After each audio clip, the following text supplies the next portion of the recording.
बिल्लाहि मिनश्शैतानिर्रजीम बिस्मिल्लाहिर्रहमानिर्रहीम व बिही नस्तईन व सल्लल्लाहु अला सय्यिदिना मुहम्मद व अहले बैतिहि तय्यबीन अत्ताहिरीन अल्लाहुम्मा सल्लि अला मुहम्मद व आलि मुहम्मद व अज्जिल फरजहुम।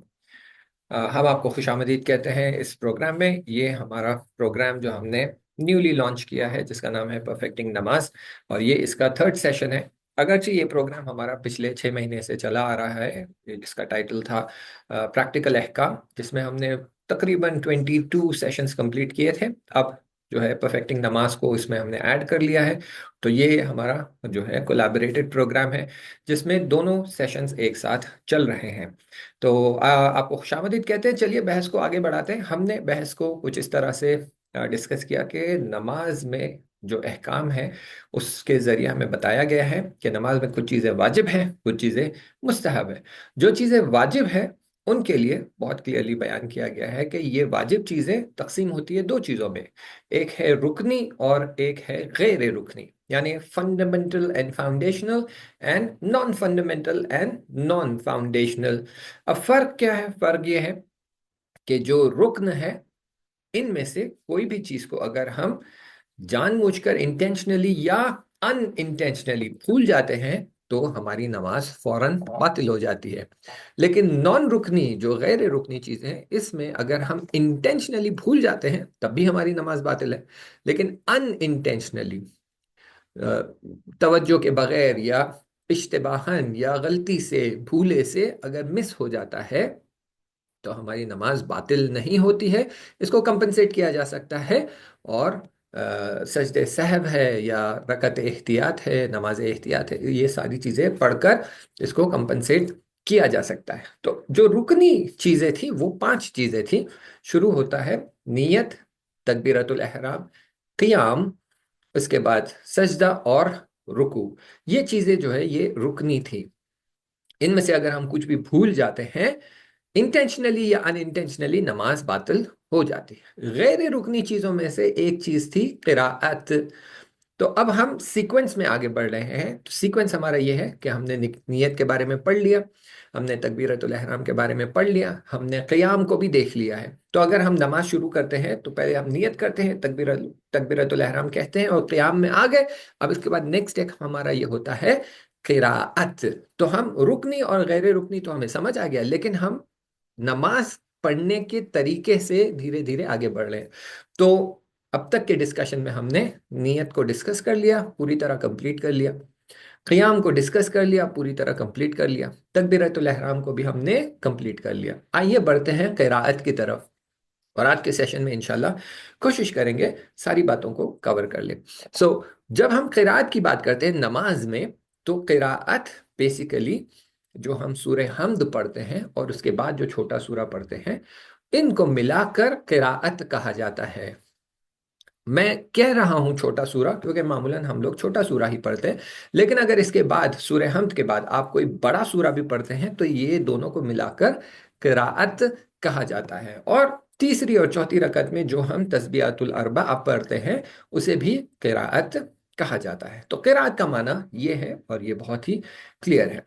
आइए, इससे पहले कि मैं जिस किताब के हिसाब से आगे बढ़ रहा हूं उसको उस डिस्कशन से के हिसाब से आगे बढ़ाने से पहले एक इंपॉर्टेंट पॉइंट मैं कवर कर लूं। वो ये है कि क़िराअत में जो सूरे हमद पढ़ा जाता है, तो आपको पता होना चाहिए बिस्मिल्लाह जो है वो सूरे हमद का हिस्सा है।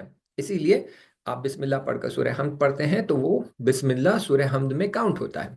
लेकिन इसके बाद जो सूरा पढ़ना होता है वहां पर हर बिस्मिल्लाह हर सूरे से कनेक्टेड होता है।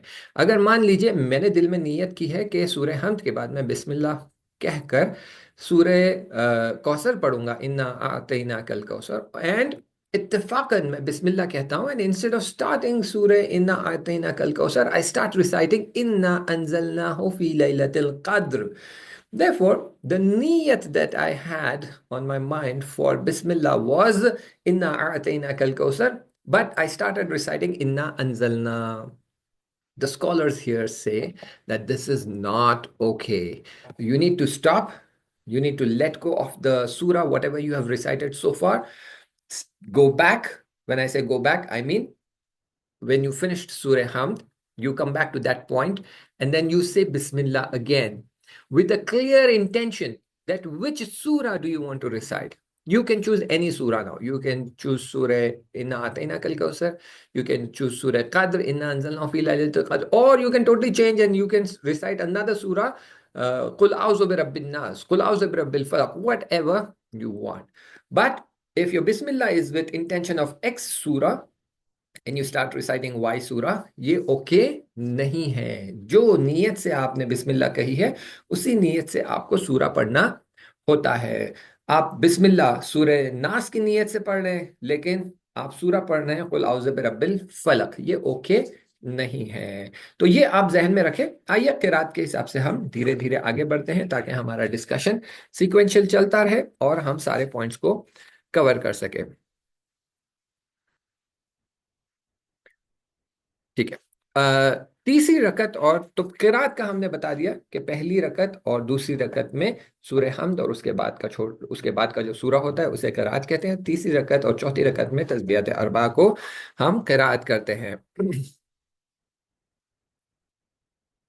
अब ये जो सूरे पढ़ने होते हैं सूरह हमद के बाद, इसमें हमें इस बात का ख्याल रखना है कि वो सूरा ना पढ़े जिसमें वाजिब सजदा है। चार सूरे हैं वाजिब सजदे के, मेरे जहन में अब वो चारों नाम हाजिर नहीं है, लेकिन चार सूरे मशहूर है जिसमें वाजिब सजदा है। अगर ये चार सूरे आप सूरह हमद के बाद पढ़ते हैं तो फौरन आपकी नमाज बातिल हो जाती है। क्यों? क्योंकि जब आप ये सूरा शुरू करते हैं तो आपको सजदे की आयत पढ़नी होगी, और सजदे की आयत अगर आप पढ़ते हैं तो फिर आपको सजदे में जाना पड़ेगा फौरन। तो नमाज की पूरी तरतीब, द सीक्वेंस जो है वो डिस्टर्ब हो जाएगा और आपकी नमाज बातिल हो जाएगी। हाँ, अब यहाँ पर मुख्तलिफ जो अकवाल है, ओपिनियंस है, वो ये कि अगर आप सजदे की आयत वाला सूरा शुरू करते हैं तो आप उसको बीच में नहीं छोड़ सकते। कुछ उलमा कहते हैं कि अगर आप सजदे की आयत वाला सूरा शुरू करते हैं लेकिन सजदे आधा सूरा होने से पहले आप उसे छोड़ सकते हैं, कोई मुश्किल नहीं है। लेकिन बेहतर यह है कि असलन आप इन सूरों को ना लेकर आए नमाज में ताकि नमाज मुश्किल में ना पड़ जाए। एक सूरे से ज्यादा पढ़ना, मान लीजिए मैं ये वाजिब नमाज की बात हो रही है, मुस्तहब नमाज की बात नहीं हो रही। वाजिब नमाज में मैंने सूरह हमद पढ़ लिया और मैंने सूरह कौसर भी पढ़ लिया है। अब मुझे रुकू में जाना है लेकिन गलती से मैंने बिस्मिल्लाह रहमान रहीम कहकर एक और सूरा शुरू कर दिया है।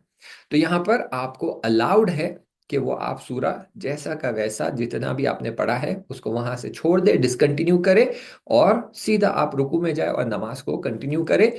सिर्फ ये है कि एक सूरे से ज्यादा पढ़ना वाजिब नमाज में मकरू है। यानी सूरह हमद पढ़ लिया, सूरह कौसर पढ़ लिया, इससे ज्यादा पढ़ना मकरू है, नमाज बातिल नहीं होती है, मकरू है। तो अगर गलती से पढ़ भी लेते हैं तो कोई मुश्किल नहीं है। और इसके बाद ये बहस आती है कि सूरह हमद में, अ, बल्कि पहले इसको हम डिस्कस करते हैं कि कौन सी नमाजें बुलंद पढ़नी है और कौन सी नमाजें आहिस्ता पढ़नी है। जो कि आप बहुत क्लियरली जानते हैं, मगरिब, इशा और फजर की नमाज मर्दों के लिए बुलंद पढ़ना है और ख़वातीन के लिए रूल ये है कि आप इसको बुलंद पढ़ सकते हैं, मगर ये कि आपको इस बात का डर है कि मेरी आवाज़ नामहरम तक पहुंचेगी या आप जहां नमाज पढ़ रहे हैं वहां नामहरम मौजूद है, तो उस हालत में आपको आहिस्ता पढ़ना है। जोहर और असर की नमाज दोनों भी मर्द और ख़वातीन, जोहर असर नमाज मर्द और ख़वातीन दोनों के लिए आहिस्ता पढ़ना है, बुलंद नहीं पढ़ सकते। अब एक और सवाल यहाँ पर, सूरह हमद आप जब मगरिब, इशा और फजर की नमाज पढ़ रहे हैं तो ये तो आप क्योंकि बुलंद पढ़ रहे हैं तो आप बुलंद ही पढ़ेंगे, कहेंगे बिस्मिल्लाह रहमान रहीम अल्हम्दुलिल्लाहि रब्बिल आलमीन और आप कंटिन्यू करेंगे। लेकिन जोहर और असर की नमाज जब आप आहिस्ता पढ़ रहे हैं तो यहाँ सूरह हमद में जो बिस्मिल्लाह है उसे क्या करना है, उसे बुलंद पढ़ना है, आहिस्ता नहीं पढ़ना है। याद रहे ये फर्क है, आगे जाकर पता चलेगा कि ये क्यों फर्क है। याद रखें, पहली और दूसरी रकत में सूरह हमद अगर आप पढ़ रहे हैं तो उसका बिस्मिल्लाह आपको बुलंद पढ़ना है, यानी आप इस तरह पढ़ेंगे बिस्मिल्लाह रहमान रहीम अल्हम्दुलिल्लाहि रब्बिल आलमीन। तो पहला बिस्मिल्लाह आप बुलंद बोलेंगे, बाकी का सूरा आप आहिस्ता पढ़ेंगे। मखसूसन मर्द हजरात के लिए ये कंफर्म है। खवातीन के लिए दोबारा वही बात है कि आप इतनी आवाज से पढ़े कि आपको सुनाई दे, बहुत बड़ी आवाज में पढ़ने की जरूरत नहीं है। और अगर आपको इस बात का डर है कि नामहरम अतराफ है, उन तक हमारी आवाज जाएगी, या नामहरम थोड़ी दूर भी है, उन तक हमारी आवाज जा सकती है, तो फिर आप बिल्कुल भी इसे बुलंद ना पढ़े। अहमियत यह है कि आप अपनी जो है हुर्मत को बचाए रखें और नामहरम तक आपकी आवाज पहुंचने ना जाए। हाँ, अब वहां पर जहां पर सूरा हमें बुलंद पढ़ना है, जैसे कि मगरिब इशा की आवाज नमाज और फज्र की नमाज में हमें हम्द और सूरा बुलंद पढ़ना है। लेकिन अगर कोई इंटेंशनली, यानी जानबूझकर इंटेंशनली उसे आहिस्ता पढ़ता है, और जहां हमें आहिस्ता पढ़ना है वहां जानबूझकर बुलंद पढ़ता है, तो फौरन उसकी नमाज बातिल हो जाएगी। क्यों? क्योंकि रूल ये है कि आपको आहिस्ता पढ़ना है, लेकिन जब ये इंटेंशनली रूल ब्रेक कर रहा है, यानी नमाज बातिल हो जाएगी। याद रखें, जहां भी हम इंटेंशनली कोई भी काम कानून के बाहर करते हैं, नमाज बातिल हो जाती है। जैसे रुकनी और गैर रुकनी में आप देख सकते हैं, जो चीजें रुकनी है अगर आप इंटेंशनली छोड़ते हैं, नमाज बातिल। गैर रुकनी है, जैसे किरात है और दूसरी चीजें जो हम देखेंगे, ये भी अगर हम इंटेंशनली छोड़ते हैं, फिर से नमाज बातिल हो गई। इंटेंशनली 2 रकत की जगह 3 रकत पढ़ते हैं, नमाज बातिल हो गई।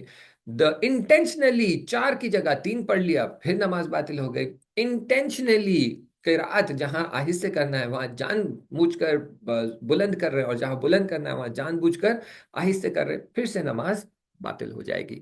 तो हर वो काम जो कानून तोड़ता है, रूल्स को ब्रेक करता है, अगर इंटेंशनल है तो नमाज बातिल हो जाती है। ये बात आप जहन में रखें, वरना ये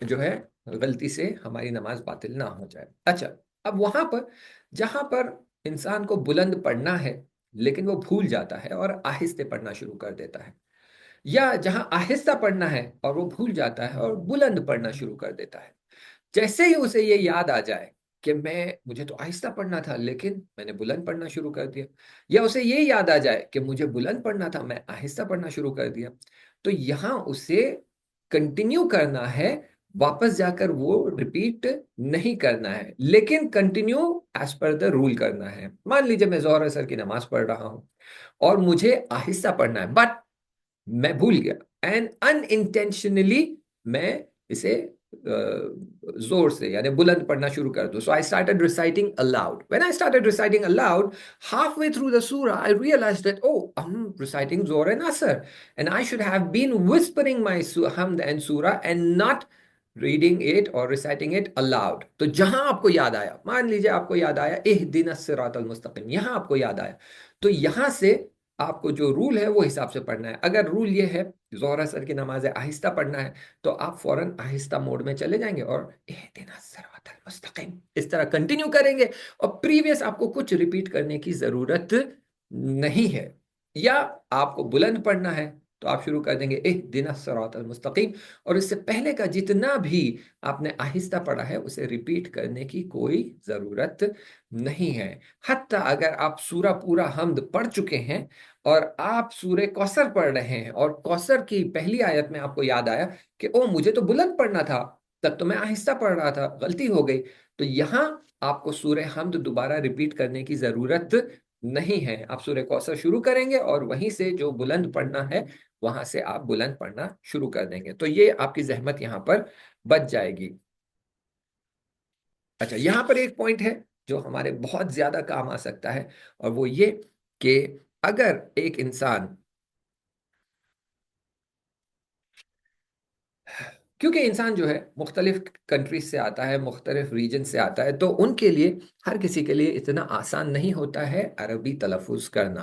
that means the pronunciations of Arabic letters are far more challenging than the pronunciation of English letters or Chinese letters or Hindi letters compared to Arabic. When I say Hindi, I'm referring to Hindi and not Urdu.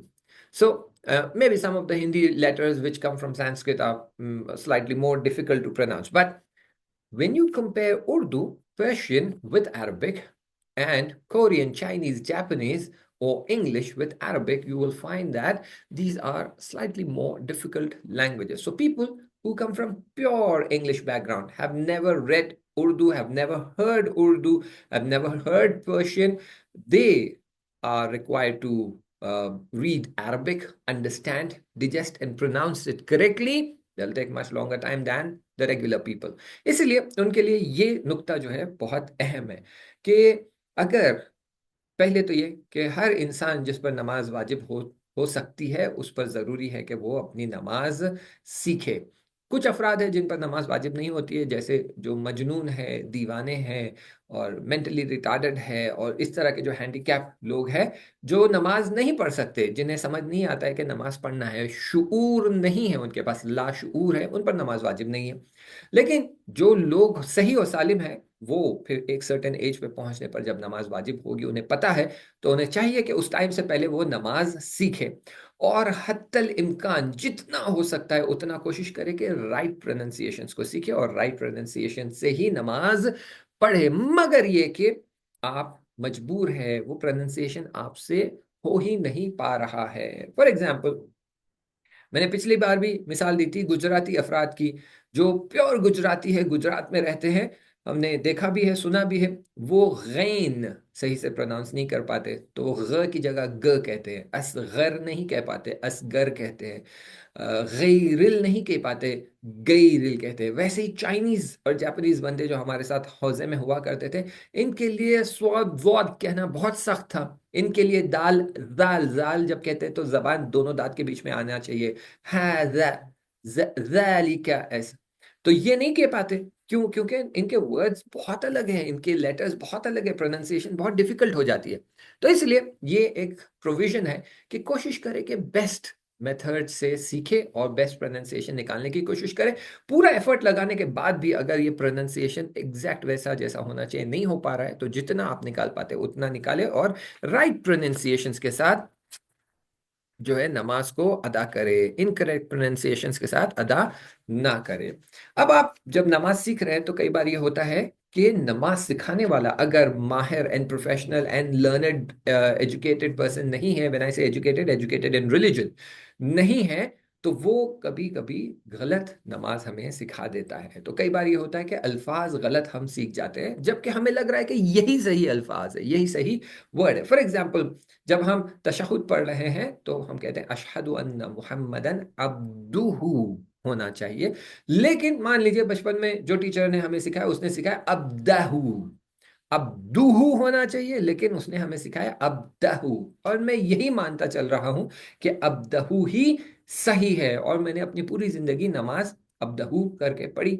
फिर जब मैं 40 साल का हो गया तब मुझे पता चला कि नहीं, ये अब्दहु नहीं अब्दुहु है, तो मुझे यहां से वो चेंज करना पड़ेगा और अब्दुहु पढ़ना पड़ेगा। और पहली जो नमाजें मैंने 40 साल तक पढ़ी हैं जिसमें मैंने अब्दहु पढ़ी है, वो मुझे रिपीट करने की जरूरत नहीं है, अगरचे मेरा वहां पर प्रोनाउंसिएशन गलत रहा है, लेकिन प्रोविजन ये है क्योंकि आप उसे सही मानते थे, इसीलिए उसे आप पढ़ रहे थे, आपको सिखाया ही वैसा गया है। देयरफॉर आपको वो रिपीट करने की जरूरत नहीं है, लेकिन इसके बाद आप जो भी नमाजें पढ़ेंगे उसमें आपको अब्दुहु बोलना है, अब्दहु नहीं बोल सकते।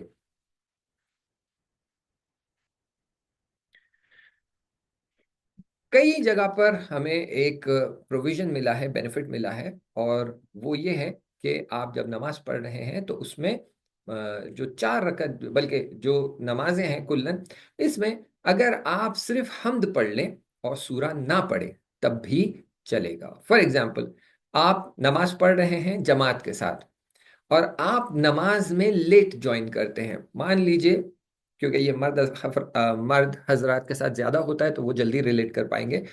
आप मस्जिद में पहुंचे, नमाज शुरू करना चाहते हैं, लेकिन इनकी पहली रकत हो चुकी थी, अब इनकी दूसरी रकत चल रही है, आप दूसरी रकत में जाके ज्वाइन करते हैं और आपकी पहली रकत चल रही है। ये जमात की दूसरी रकत, आपकी पहली रकत। फिर जो है तिलावत हो गई, क़िराअत हो गई, रुकू हो गया, सजदा हो गया, अब जमात तीसरी रकत में जाती है और आप दूसरी रकत में। जमात क्या पढ़ेगी? सुभान अल्लाह वल्हम्दुलिल्लाहि वला इलाहा इल्लल्लाह वल्लाहु अकबर, ये 3 बार पढ़ेगी। आपको क्या पढ़ना है? सूरह हमद और उसके बाद का सूरा। अब ये तस्बीहात अरबा पढ़ना कम वक्त लगता है और हमद और सूरा पढ़ने में ज्यादा वक्त लगता है, तो ये आपके लिए अलाउड है कि आप हमद पढ़े, और उस दौरान में अगर ये लोग तस्बीहात अरबा जो पढ़ रहे हैं, इनकी तस्बीहात अरबा खत्म हो जाती है और ये रुकू में जाते हैं, तो आप हम्द के बाद ही रुकू में जा सकते हैं, आपको सूरा पढ़ने की जरूरत नहीं है। एक ही आपके लिए बेनिफिट है, एक प्रोविजन। प्रोविजन टू, अगर नमाज का वक्त बहुत तंग है, तब भी आप सिर्फ हम्द पढ़े, सूरा छोड़ दें और नमाज को जल्दी इख्तिताम पे पहुंचाए ताकि दूसरी नमाज तक पहुंच सके। फॉर एग्जाम्पल, जोहर असर का वक्त बहुत कम बच गया, तो अब क्या करना है? पहली रकत में हम्द पढ़िए, सूरा मत पढ़िए, पहली रकत खत्म हो गई। दूसरी रकत में हम्द पढ़िए, सूरा मत पढ़िए, दूसरी रकत खत्म हो गई, तशहुद हो गया। तीसरी रकत में एक ही बार तस्बीहात अरबा पढ़िए, दो तीन बार पढ़ने की जरूरत नहीं है। एक बार पढ़ा, तीसरी रकत खत्म, फिर चौथी रकत में एक बार पढ़ा, चौथी रकत खत्म, नमाज खत्म। आइए असर की नमाज की तरफ। फिर देखिए नमाज का वक्त कितना बचा हुआ है। अगर इनफ है कि आप चारों रकत आराम से पढ़ सकते हैं तो चारों रकत आराम से पढ़िए। लेकिन अगर वक्त इतना कम है कि आप चारों रकत आराम से नहीं पढ़ सकते हैं, तो फिर यहां आपको फिर से वही करना है कि सूरा छोड़ना है, वरना यहां पर आप पूरी नमाज आराम से पढ़ सकते हैं। और हर वक्त तंगी नमाज हो, यानी वक्त कम हो नमाज का, तो हमेशा आपको देखना है नमाज का वक्त कम है तो तस्बीहात अरबा एक ही बार पढ़ना है, तीन बार नहीं पढ़ना है। ठीक है, आइए एक ऐसी बहस की तरफ चलते हैं जो मामूलन ज्यादा डिस्कस नहीं होती है, और वो बहस ये है कि हम नमाज में सूरह हम्द के बाद अगर सूरा दूसरा पढ़ना शुरू करते हैं, तो क्या वो सूरा हम बीच में से छोड़ सकते हैं? अगर छोड़ते हैं तो चलेगा या नहीं चलेगा, नमाज बातिल हो जाएगी, क्या किया जाए? तो देखिए, तमाम वो सूरे जिसमें जिसमें सजदे की आयत है वो तो नहीं पढ़ना है, तो वो चार सूरे बाहर चले गए, उसे असलन पढ़ना ही नहीं है, तो वो छोड़ दीजिए। तो 114 सूरों में से चार सूरे बाहर चले गए, बचे 110 सूरे। अब ये 110 सूरे में से दो सूरे ऐसे हैं कि अगर आप इन्हें शुरू करते हैं तो बीच में से छोड़ नहीं सकते, आपको वो पूरा कंप्लीट करना है। एक सूरा है सूरह तौहीद और एक सूरा है सूरह काफिरून। ये दो सूरे ऐसे हैं कि अगर आप इसे शुरू करते हैं तो बीच में इसे छोड़ नहीं सकते। सिर्फ एक अपॉर्चुनिटी है या एक बेनिफिट है या एक ऑप्शन है जहां पर आप ये बीच में से छोड़ सकते हैं। कहां? जहां पर आप पूरी तरह सूरा भूल गए हैं। मसलन आपने शुरू किया बिस्मिल्लाह रहमान रहीम, कुल या अय्युहल काफिरून ला अअबुदु मा ताबुदून। अब इसके आगे आपको याद ही नहीं आ रहा है।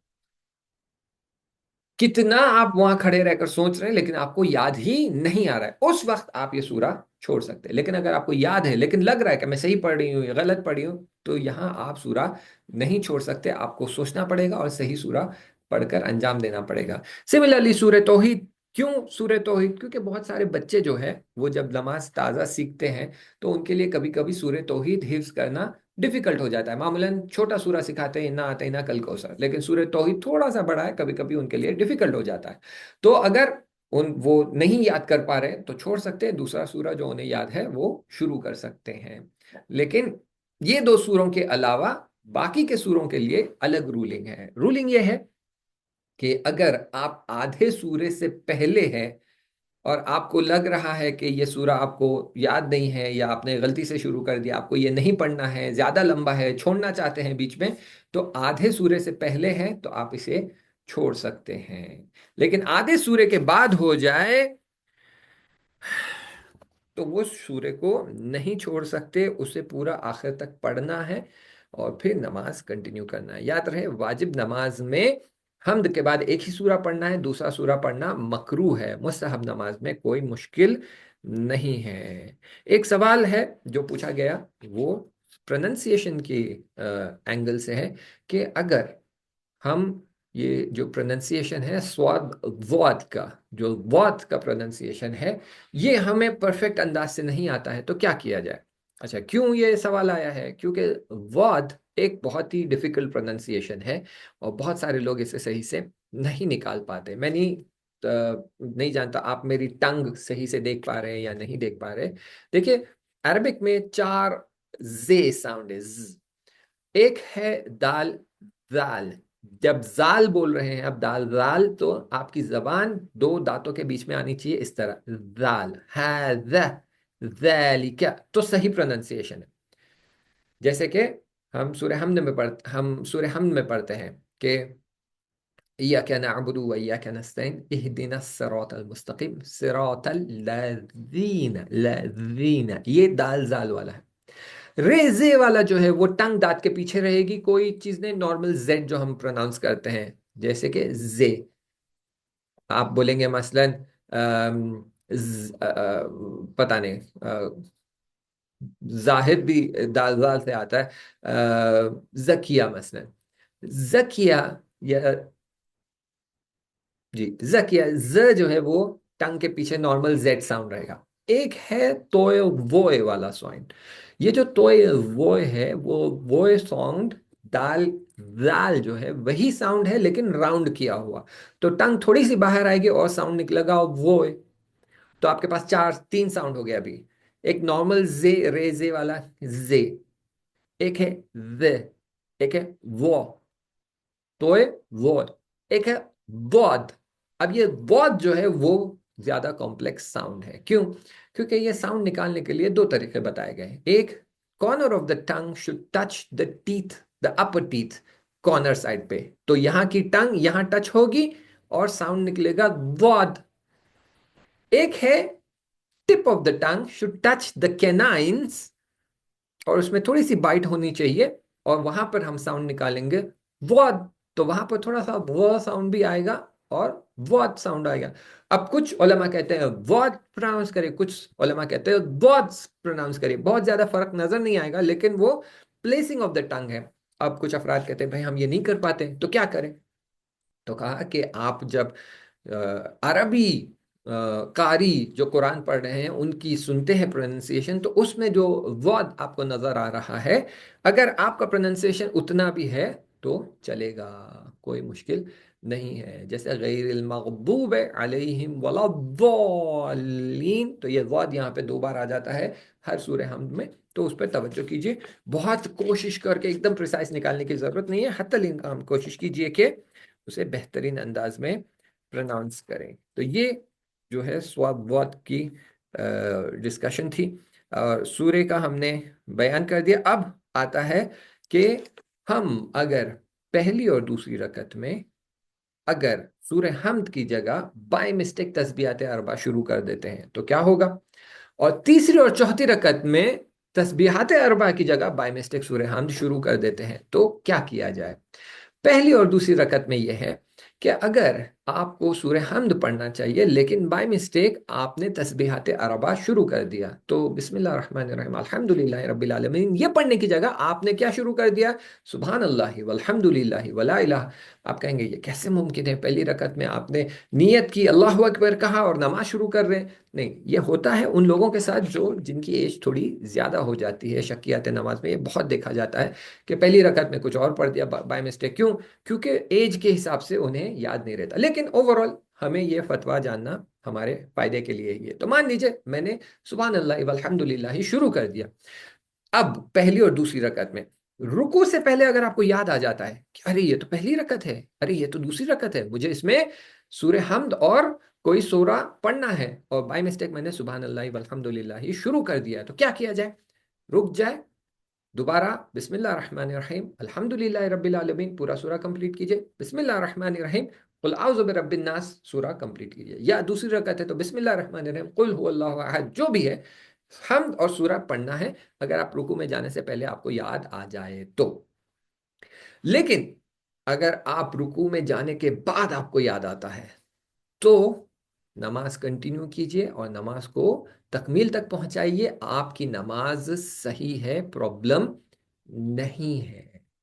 आइए तीसरी और चौथी रकत में, कि तीसरी और चौथी रकत में आपको तस्बीहात अरबा पढ़ना है, लेकिन तस्बीहात अरबा की जगह आपने बाय मिस्टेक सूरह हमद पढ़ना शुरू कर दिया, तो सूरह हमद पढ़ना तीसरी और चौथी रकत में कोई प्रॉब्लम नहीं है, बल्कि गलती से नहीं इंटेंशनली भी आप तीसरी और चौथी रकत में सूरह हमद पढ़ सकते हैं। तीसरी रकत में आपके पास दो ऑप्शन है, या तस्बीहात अरबा पढ़िए या सूरह हमद पढ़िए। बस फर्क यह है, पहली और दूसरी रकत में सूरह हमद पढ़ते वक्त आपको बिस्मिल्लाह रहमान रहीम बुलंद कहना है, चाहे वो ज़ोहर की नमाज हो, मगरिब इशा की नमाज हो, फजर की नमाज हो, फर्क नहीं पड़ता, आप बिस्मिल्लाह रहमान रहीम कहेंगे जोहर असर है तो सूरह हमद आहिस्ता पढ़ेंगे, मगरिब इशा है तो बुलंद पढ़ेंगे।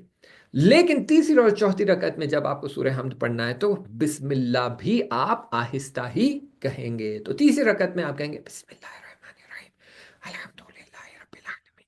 लेकिन जोहर असर की नमाज में आप कहेंगे बिस्मिल्लाहिर्रहमानिर्रहीम मगरिब इशा और फजर की नमाज में आप कहेंगे बिस्मिल्लाहिर्रहमानिर्रहीम अल्हम्दुलिल्लाहि रब्बिल आलमीन एंड कंटिन्यू। तो तीसरी रकत में आपको अलाउड है सूरह हमद पढ़ना। तो अगर आप बाई मिस्टेक बुलंद पढ़ना शुरू कर देते हैं तो कोई बात नहीं, वहां तो अलाउड है, आप वहां पर स्लो कर दीजिए, यानी आहिस्ता विस्पर में पढ़ना शुरू करिए, आपकी नमाज सही है, कोई प्रॉब्लम नहीं है। तो होपफुली ये क्लियर हो गया होगा। अब आते हैं दो नुक्ते जो कि लास्ट दो नुक्ते हैं कि यहां पर इंटेंशन बहुत मैटर करता है। आइए मैं पहला नुक्ता आपको हो क्या कहते हैं, पहला नुक्ता मैं आपको पढ़कर सुना दूं, फिर उसके बाद जो है वो हम उसको सही एंगल से देख लेंगे। हो, अगर दर दो रकत आखिर यानी आखिरी तीसरी और चौथी रकत में सूरह हमद पढ़ते हैं, पहली रकत समझ के या दूसरी रकत समझ के, कोई मुश्किल नहीं है, सूरह हमद एनीवेज थर्ड और चौथी रकत में अलाउड है। लेकिन मिखवास्ते हमद बेखाना तस्बीहात ज़बान शौमत। अब देखिए कुछ लोग हैं जिनकी आदत हो जाती है कि वो तीसरी और चौथी रकत में तस्बीहात अरबा पढ़े, लेकिन पता चला कि सूरह हमद पढ़ना मसलन बेहतर है। अब उन्होंने डिसाइड किया कि नहीं भाई, मैं तीसरी और चौथी रकत में अब सूरह हमद पढ़ूंगा। नीयत दिल में यह है कि मुझे सूरह हमद पढ़ना है, लेकिन आदत क्या बनी हुई है, तस्बीहात अरबा पढ़ना। तो तीसरी रकत में जाते ही उन्होंने तस्बीहात अरबा शुरू कर दिया। नीयत क्या थी, हमद पढ़ने की, लेकिन पढ़ क्या रहे हैं, तस्बीहात अरबा। या मिखस तस्बीहात बेखनत हमद बे ज़बान उमर, वो तस्बीहात पढ़ना चाह रहे थे, हमद आ गया, तो अब बरक्स हो गया। हमद पढ़ना चाह रहे थे, तस्बीहात आ गया, तस्बीहात पढ़ना चाह रहे थे, हमद आ गया। यानी जो पढ़ना चाह रहे थे उससे छोड़कर कोई और चीज आ गई। देखिए कस्त और नीयत जो है वो बहुत इंपॉर्टेंट होती है। तो अब क्या करें, अगर तस्बीहात पढ़ना चाहते थे, हमद आ गया, तो हमद छोड़ दे। और अगर हमद पढ़ना चाहते थे, तस्बीहात आ गए, तो छोड़ दे। अब you go back to your original state के आप फिर से उस रकत के बिगनिंग में पहुंच गए। अब यहां पर डिसाइड कीजिए, हमद पढ़ना है या तस्बीहात पढ़ना है। जो भी पढ़ना है उसकी डिसीजन लीजिए, कस्द कीजिए, नीयत होनी चाहिए, वो आपके लिए क्लियर होना चाहिए मैं क्या पढ़ना चाह रहा हूं। उसके बाद आप पढ़ना शुरू कीजिए, आपकी नमाज सही है। वरना कस्द आपका ये है, आप पढ़ कुछ और रहे हैं, तो फिर ये नमाज प्रॉब्लमेटिक हो जाएगी। यानी आपका कस्द है सूरह हमद पढ़ूं, लेकिन निकल रहा है तस्बीहात अरबा, तो आपका एक्शन आपके नीयत के साथ, कस्द के साथ मैच नहीं हो रहा है, नमाज प्रॉब्लमेटिक हो जाएगी। ठीक है, ये हो गया। और ठीक है, अब आदत ये है, मामूलन ये आखिरी नुक्ता है और इसके बाद फिर हम सवाल जवाब के लिए सेशन ओपन कर देंगे। मामूलन आदत ये है कि इंसान तस्बीहात अरबा पढ़ता है, आदत ही उसकी ये है। और जब वो नमाज की तीसरी रकत में पहुंचा तो बिना कस्त के, बिना इंटेंशन के अचानक से सूरह हमद उसकी जबान पे चालू हो गया, वरना आदत उसकी ये है कि वो तस्बीहात अरबा ही पढ़ता है। तो यहां पर अब क्या करें, पढ़ता तो हमेशा तस्बीहात अरबा है, एक्सीडेंटली सूरह हमद शुरू हो चुका है, तो यहां पर सूरह हमद को छोड़ना है और तस्बीहात अरबा पढ़ के नमाज कंप्लीट करना है। तो ये जो है ऑनर हक होना है। तो ये वही करना है आपको कि आप हमेशा तस्बीहात अरबा पढ़ते हैं, हम स्टार्ट हो गया तो इसे छोड़ना है, और उसके बाद फिर आप वापस से जो स्टैंडर्ड पोजीशन में आ जाते हैं, जो पिकनिक ऑफ द रकत है। फिर आप यहाँ डिसाइड कीजिए, हमद पढ़ूं या तस्बीहात अरबा पढ़ूं, जो पढ़ना है उसका डिसीजन लेंगे और वही पढ़ना शुरू करेंगे, चाहे ये हो या ये, और इस हालत में आपकी नमाज सही होगी।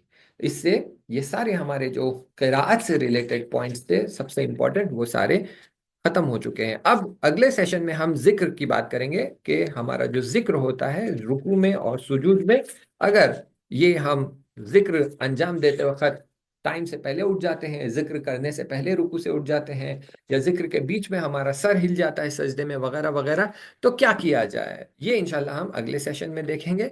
और आज का सेशन जो है क़िराअत का था, अल्हम्दुलिल्लाह ये हमने कंप्लीट किया है। व आखिरु दावाना इन्नल हम्दुलिल्लाहि रब्बिल आलमीन व सल्लल्लाहु अला सय्यिदिना मुहम्मद व अहले बैतिहि तय्यबीन अत्ताहिरीन अल्लाहुम्मा सल्लि अला मुहम्मद व आले मुहम्मद व अज्जिल फरजहुम। Let me open the session for Q&A। आप लोग के पास सवाल है तो सवाल पूछिए, इंशाल्लाह मैं कोशिश करूंगा आपके सवालों की जवाब देने की। तो माइक से पूछना है माइक से पूछ लीजिए, टाइप करके पूछना है टाइप करके पूछ लीजिए। अगर कोई सवाल नहीं है तो फिर इंशाल्लाह हम सेशन को ख़त्म करके अगले हफ्ते आपसे मुलाकात करेंगे।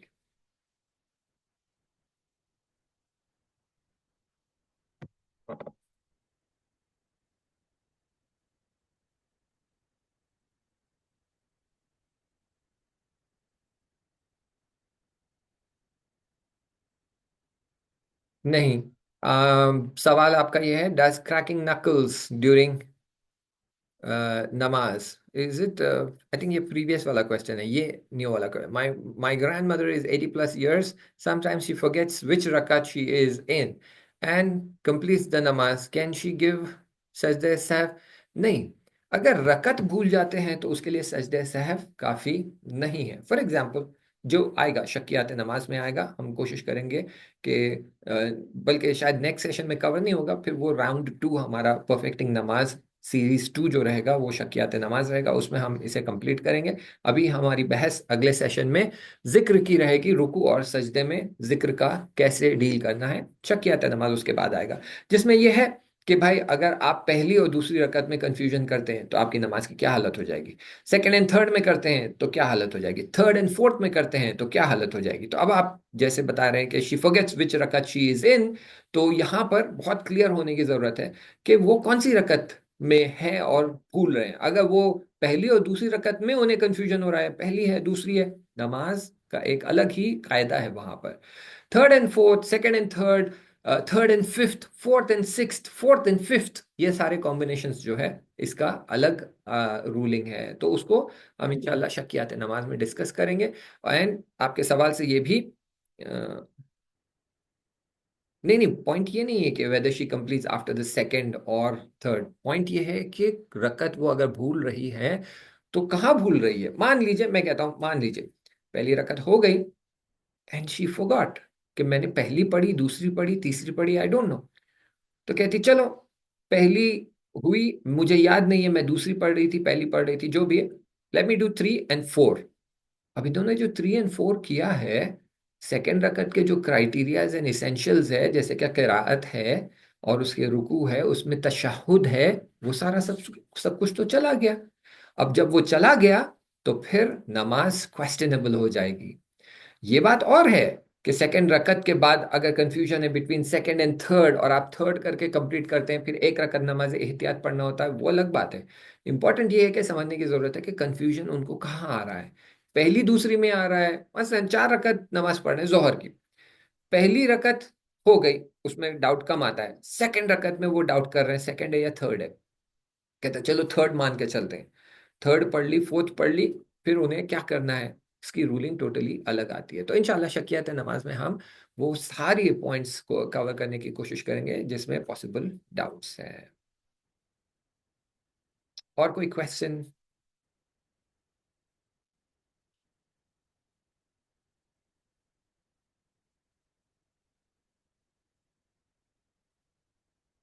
ठीक है, लगता है ज़ाहिर है और कोई सवाल नहीं है, तो इंशाल्लाह हम अगले हफ्ते आपसे मुलाकात करेंगे और ये हमारा जो है परफेक्टिंग नमाज सीरीज 1 का फोर्थ सेशन रहेगा, which will be the last session.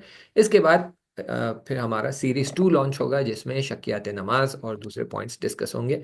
तो जिन्होंने परफेक्टिंग नमाज के लिए रजिस्टर किया हुआ है, if they want to attend series 2 as well, तो उन्हें वापस से हमारी टीम को कांटेक्ट करके दोबारा रजिस्टर करना होगा। और जो लोग पहले से पिछले 6 महीने से जो है प्रैक्टिकल अहकाम में चले आ रहे हैं, they will, if they want, they can continue and carry forward with the discussion इंशाल्लाह। चलिए फिर अगले हफ्ते तक इंशाल्लाह मुंतज़िर रहते हैं, आप सबसे मुलाकात करते हैं अगले हफ्ते। इल्तिमास से दुआ, खुदा हाफिज।